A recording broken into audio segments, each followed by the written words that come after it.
so much for joining us, and thank you to John Jacobs for such an inspirational start to our morning. We're going to bring out another local inspiration, Jim Koch, the founder of the Boston Beer Company.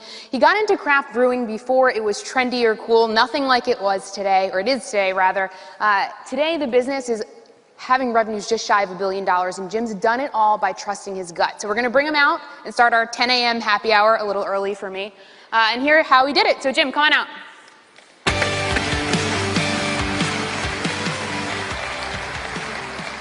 Thank you so much for joining us and for bringing along your product. Well, I promised I would do this. I didn't promise I would do it sober. So. And we love that. So what flavor are you having here? This is actually what started it all. This is the original Sam Adams Boston Lager. All right, I will join you. Good. I hate drinking alone. It's miserable. All right. Cheers. Cheers. So, after you're done sipping, you started out in consulting. You had a cushy, comfy, well-paying job, and like a lot of people in the audience, you liked it, but you didn't love it. Yeah. So what made you decide to up and quit? You did have brewing in your blood for 6 generations, but you didn't have to leave the day job. What made you do it? You know, one day it just occurred to me that I didn't want to do this consulting thing for the rest of my life. You know, I enjoyed it for a few years because I learned a lot about business. And then I got to a point where I was learning about being a consultant, and that was kind of a different thing. So I said, I don't want to be a consultant for the rest of my life. And then I realized that the rest of my life started tomorrow. So I went in and gave my notice. And? Well, yeah, that was, I sort of blew it up. I mean, I had this period where everything in my life blew up. I quit my job. I decided to start a brewery. You know, I had a nice job, nice house in the suburbs, 2 kids, you know, all of that stuff, and it all blew up. I quit my job. My wife thought this brewery was a stupid idea, so she divorced me, so I got kicked out of my house, no family, no job, and everything started new, and it was a little bit terrifying. Of course. But at the same time, of course, it was just really energizing because now, all of a sudden, what I did every day was purely and simply my own choice. And that was very liberating. Craft brewing today largely is what it is because of you and Sam Adams and what you've done. You didn't have many heroes or people to really draw inspiration from. So how did you stay motivated, and what gave you the drive to do it? Well, you know, I mean, I'd put all of the money I had into this business. So, you know, I had kind of the best incentive plan there was, which is, you know, if I didn't sell beer, I couldn't pay myself. And if I didn't pay myself, I couldn't make my alimony, so I was going to jail. So that was my incentive program. Right? Either you make it work or you go to jail. But what was the toughest part about staying focused? I know you said you relied a lot on old school sales tactics, which is something very, you know, bare bones and... Yeah, that was a very interesting piece of learning because, you know, when I started Sam Adams, I had what you would think was a very good business background and education. You know, I had 3 degrees from Harvard, including a law degree and an MBA. I had 6 years of Boston Consulting Group. You know, you're supposed to know about business. Well, so I start Sam Adams, and I started brewing it in my kitchen and then scaled up from there. This was 1984, and in beer, you sell it to a distributor who sells it to the retailers, the bars and the restaurants and the liquor stores, the grocery stores and everything. And there were 5 distributors in Boston, and none of them would take my beer. All 5 of them turned me down. And so I had no choice but to learn to sell. The only way I could actually, you know, get my beer into the market was put cold beer in my briefcase with, you know, 2 of those blue cold packs. I could get 7 beers and a sleeve of cups in my consultant briefcase. And I just, you know, went from bar to bar in Boston trying to get bars to carry my beer. And my success rate was about 1 in 20. Okay. So that's tough. And you heard a lot of no's, I'm sure. A little discouraging. Yeah. And I had to learn to sell. So, you know, as any overeducated person does, when you have to learn something, you know, you go buy a book about it. So I went to the Harvard Business School bookstore. There was one little book on selling, because Harvard to this day has dozens of courses on marketing, no courses on selling. Really? Yes, which is, you know, because I think they look down their nose at it intellectually. You know, that somehow, I mean, nobody goes to, you know, school to be a salesman. It's like, you know, Willy Loman or Wolf of Wall Street. It's kind of sleazy and depressing. You know, selling is not what people aspire to. Great, I want to grow up and be a salesman. Yeah. You know, but that's what I had to do. I had to learn how to do that. And what I learned is that it was really liberating, and it turned out to be like the most intellectually challenging thing that I had encountered in business. There was no problem that I had at BCG that was as difficult as walking into a bar and trying to sell beer. Because you've got 30 seconds where you walk into the bar, you got to figure out, okay, who's their customers, what do their economics look like, how do they make money, who's the decision maker, what's their thought process, what's their communication style, and present, all in like 30 seconds. So you are just intellectually challenged at a very high level, and then you get this wonderful feeling of relating to them as a human being. Yeah. Because effective selling is not the sleazy stuff that you think about. Effective selling is figuring out how what you have to offer will help them accomplish their objectives. And so you got to get into their head, and you got to, you know, at the end of the day, you got to provide them a real benefit. The idea that, you know, you can trick them into buying something. You mentioned it being liberating. Hearing no is liberating? How so? Well, you just stop caring at a certain point and well, no, pushing? It was liberating because all of a sudden, you know, for me, you know, the nice office, the nice suit, the great education, the respect that I got, you know, from my clients because I was charging them a lot of money, all that went away. I was just one more schmuck selling beer. You know, you don't even go into the front of the restaurant. You know, you go in the back. You go in the back. The backs aren't as nice as the front. Okay. It's greasy and slippery. Nobody speaks English. You know, it smells weird. So that became my world, and all the other stuff fell away. I was just one more human being, you know, trying to relate to other people. You mentioned your success rate, 1 in 20. Kind of rough. That had to be hard. What would you say is the hardest lesson you learned along the way? Well, I told myself every time I got a rejection, I said, that's 5% of a success. That's so a I good just way to need look at enough 5%, and they add up to 1. What was the hardest lesson you think you learned along the way? From the beginning From of the selling it and getting this thing off the ground. You know, I was surprised.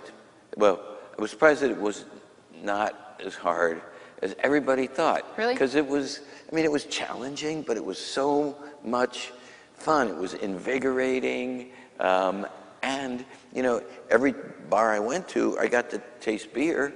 So it was a happy time. You also believed a lot in your product, and you obviously still believe a lot in your product today. You mentioned you mentor and invest in many small businesses, and the one thing that you always take away is whether or not the person really believes in what it is that they're selling. Why is that so important? Because, you know, and I'm sure you've heard it time and time again, authenticity does matter. If you're trying to sell something you don't believe in, people sense it. And it's not really a lot of fun.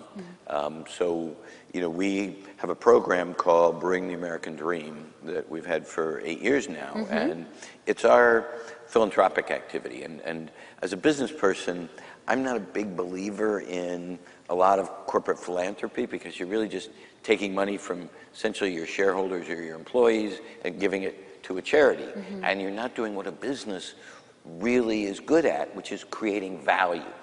So we approached philanthropy the same way we would approach any other business initiative. Like, how do we create value as Sam Adams? What are we good at, and how do we bring that to a lot of other people? And we realized, well, really, what we're really good at is small business, entrepreneurship, growing a business.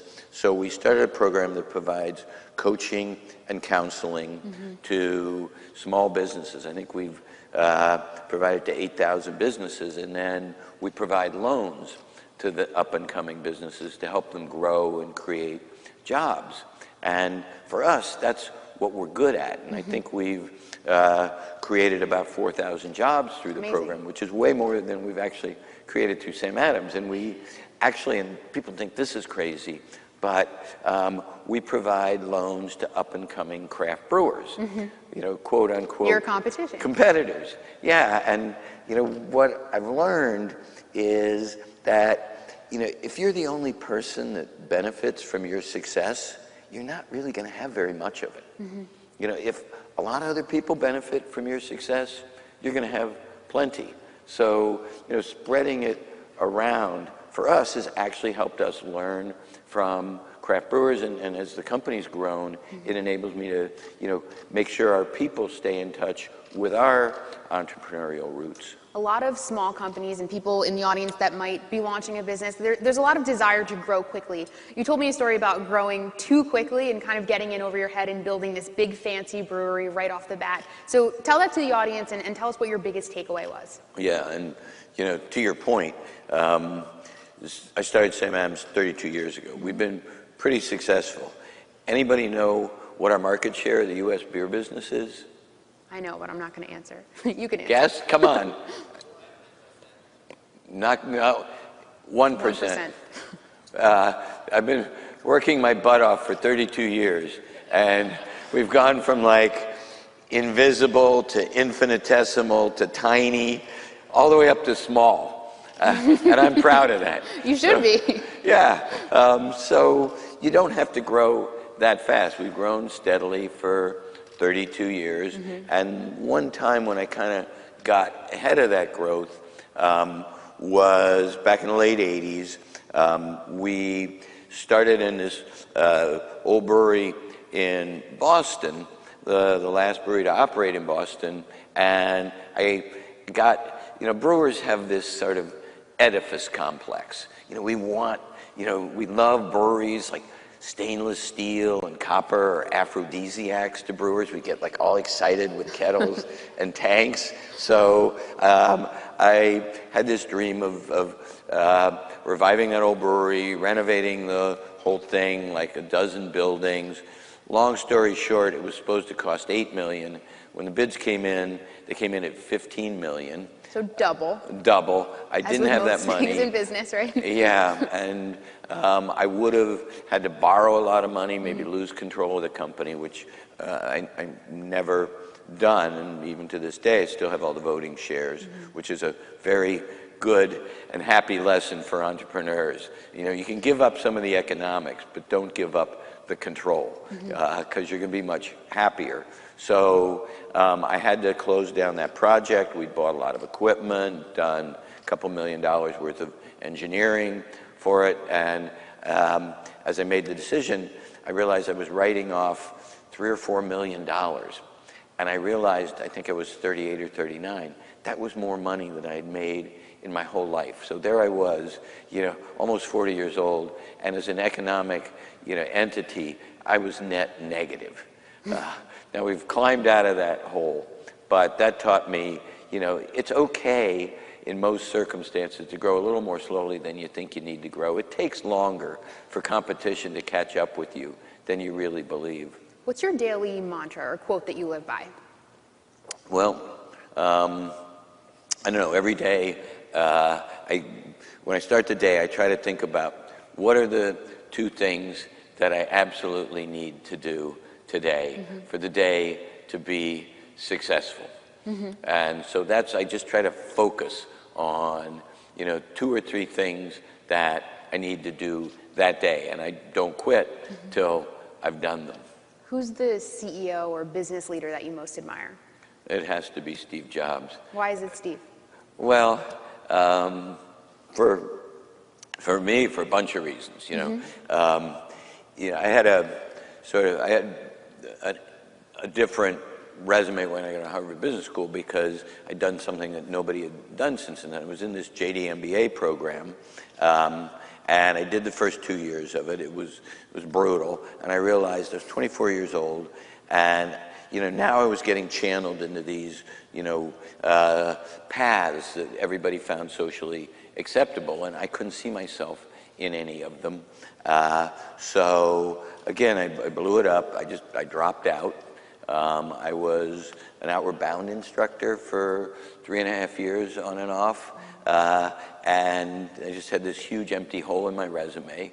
I had trouble getting a job. I was the absolute last person that BCG hired and the lowest paid, and I only got hired because one guy decided to take a chance with me, but I really struggled to get job offers because I had this messy resume. And think about Steve Jobs' resume when he started on the path that would lead to the largest amount of economic value ever created by a single human being. $700 billion or whatever they're worth now. His resume, right?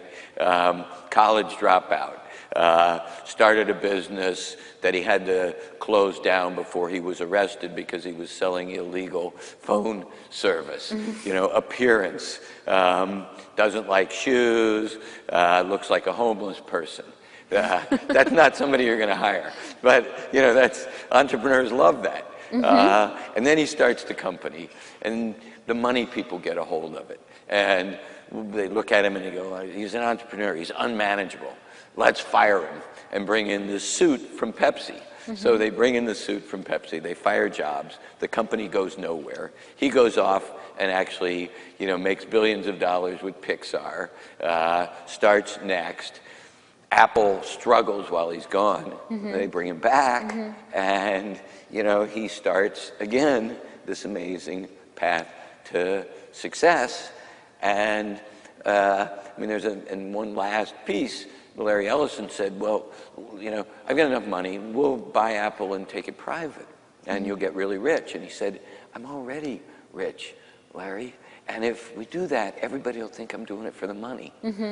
Let's leave it be." So it's just that single Very cool. view of your vision and not straying from the path. Yeah, he wanted to create, he was obsessed by creating value for other people.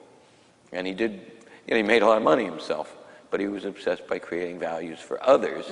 And that, in business, that's a path to success. What do you think is the best advice you've ever gotten, and who gave it to you? Well, I've gotten a lot of good advice, but some of it, well, I'll give you something. Okay, when I was first starting the company, at the very, very beginning, I had a number of investors. One of them was my uncle, who started as a salesman selling hardware and eventually got a job selling bonds at a brokerage in New York City in the 60s called Goldman Sachs, and became a senior partner there. Very ethical, honest, driven guy that was very well respected as a senior partner at Goldman. And he called me up one day and he said, "Well, Jim, what do you do?" Because I was just thinking, I was getting the business going. He said, "Well, what are you doing?" And he said, I told him, "Well, I was looking at buying a computer. I went up to New Hampshire so I could avoid the sales tax and bring the computer down here. It was like $150 in tax." And he said, "Oh, that's really interesting. What do you need a computer for?" And I said, "Well, to keep track of the revenues and the sales and stuff like that." He said, "Oh, do you have any sales?" And I said, "Well, no, I haven't gotten to that stage yet." And he said, "Jim, I've seen a lot of businesses, and I've seen a lot of businesses that went broke. And they all had plenty of computers. They went broke because they didn't have sales. So forget the computer. Go out and get some sales. Get a customer. Get one customer a day. That's how you build a business." And he was right. And we didn't have, he said, "Jim, don't play company. Figure out what you need to do. Make the company first." Yes, he said, figure out what you do, the two things you need to do right, and don't do anything else. And so I figured, all right, there's two things I need to do. I need to make great world-class beer. here in the United States, which nobody was doing at that time. This was before craft beer was even a term. And then I need to work my butt off to sell it. And so for the first year, I mean, it was the ultimate lean startup. We didn't have an office.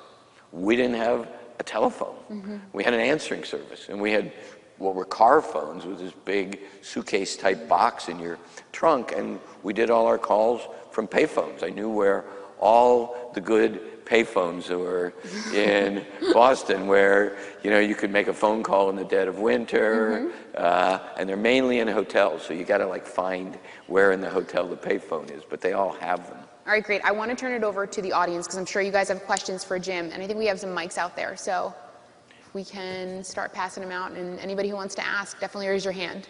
And we can't see shit from up here. There's just all these lights.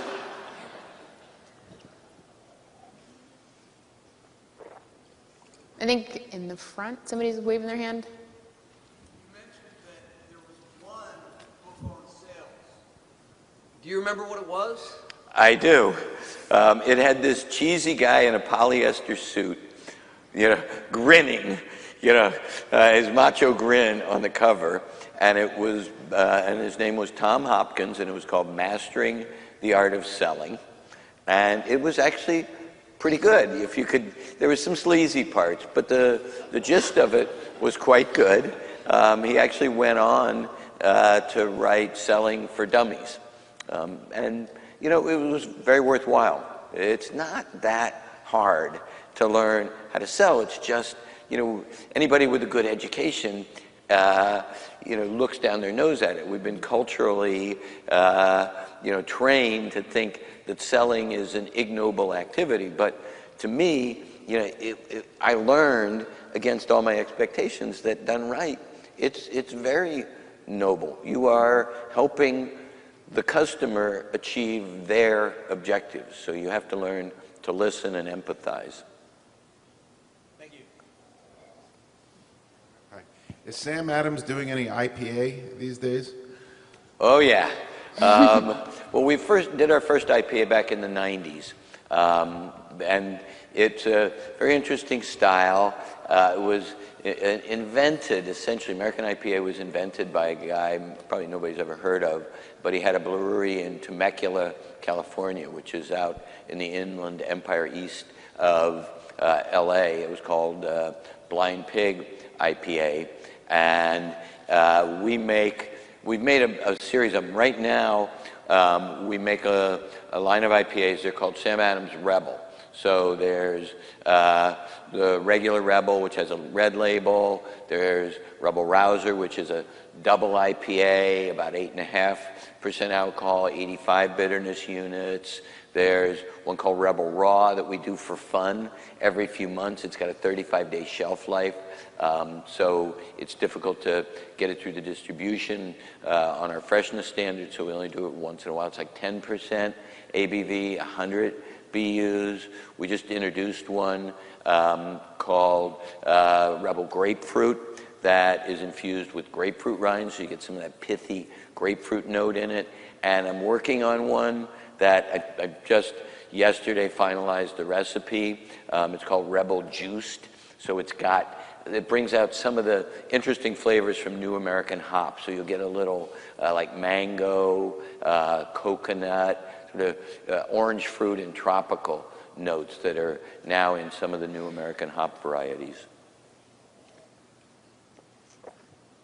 You've mentioned in the first part of your conversation about sales and relationships with the individuals that you've were trying to get them to buy your beer. Is there another point during your early career that you would say, besides sales, your personal relationships, having actually getting a sale, is there something else that you learned during that time period that you thought was important? Yeah, I'll throw out something else. When I was a consultant, clients would often come with a new product idea or something that they were going to launch, and they'd ask for an evaluation of it, and we do different kinds of analytical techniques, conjoint analysis, price volume, logarithmic relationships, stuff like that. But after going through that, for a little while, I realized it was way simpler than that. That a product or a business idea is viable if and only if your product is either better or cheaper. That's the only reason that people buy stuff. I mean, it's the only good reason anyway that people buy stuff. And if your product isn't better or cheaper, you don't have a business. You know, you might have a fun idea. Somebody made a lot of money selling pet rocks, but you know, those are not businesses. So you have to build your business on a product that is either better or cheaper. And the size of your business is determined by the number of people for whom the better or cheaper that you're offering, for whom that's relevant. And when I started Sam Adams, I looked at the market and I realized, you know, I can't make beer cheaper than the big brewers. They can mass produce, mass market enormous quantities of beer like McDonald's and Wendy's and Taco Bell and Burger King, but I can make better beer than any of the mass domestic brewers. And the imports that were in the United States then, and even today, most of them aren't that good. They're like the Budweiser of where they came from. You know, you go to Belgium, nobody really drinks Stella. They think it's for tourists, for example. I hate to tell you that. You know, all these people have been paying all this money for it and drinking it in the fancy glass. But in Belgium, it's kind of the beer for tourists, but it comes over here and it immediately has this patina of sophistication. That's always been a fact. And I thought, well, for the people who want better beer and are drinking imports that maybe aren't as good as they are supposed to be, I can give them a better glass of beer. And I figured that would be about 1% of the U.S. beer market. And when I looked at that and took it down to the Boston market, it was enough for me to make a decent living. It's very embarrassing for me to look at my original business plan today, because the plan that I raised my money on projected that Boston Beer Company would grow for 5 years and then level off at about $1 million a year in revenue, 5,000 barrels of beer, and 8 employees. And luckily, I was horribly wrong, but in the right direction. We're now not $1 million, but about $1 billion. And it's not 5,000 barrels, it's like 4 million. And we were able to do the one thing that I really was hoping to accomplish. And it's the reason I named my beer Sam Adams. Sam Adams was a radical, a revolutionary, a propagandist, a firebrand. He was the instigator of the American Revolution. He started the political revolution in the United States that led to our political independence. I wanted Sam Adams, the beer, to start a beer revolution in the United States and declare beer independence for America. And today, the best beers in the world are made by small independent brewers like Sam Adams in the United States. And today, in the 32 years since I started Sam Adams, American beer has gone from being the laughingstock of the world, and some of you, if you're old enough, you'll remember the old joke about why is American beer like making love in a canoe? Okay, some people know the punchline, because it's fucking close to water. And today, American beer is the gold standard for the rest of the world. We are teaching the rest of the world how to make beer. I think we have time for one more question before we wrap up. Yes, I got a question right here. If you had to do one thing over in your company, what would be the one thing you would do over? I don't know. It's hard to live with regrets. I mean, I've been very fortunate, so I don't know. I'll throw something out. You know, I never would have taken other investors' money because we actually never needed it. We were successful enough out of the gates. We made money the first full month. I mean, it wasn't hard because we had no costs. You know, it was just me and Rhonda, the two of us. So we actually made money the first month. Maybe that, though I have to say I got a lot of good advice from the investors. So, you know, that was in some ways way more valuable than the investment. You know, having, as I look back, I didn't need their money, but I did need their advice, and I was lucky to have some very, very smart investors who helped me a lot. So pick your investors, not just for their money, because money's fungible. Pick them for their commitment to your success and, you know, the wisdom and advice they can bring. Hey CNBC fans, thanks for checking out our YouTube channel. Here you're going to find videos packed with all of the information that you need to be smarter about your finances. You can subscribe by clicking right here and click on all the videos around me or the I right here to watch the latest from CNBC. Thanks for watching.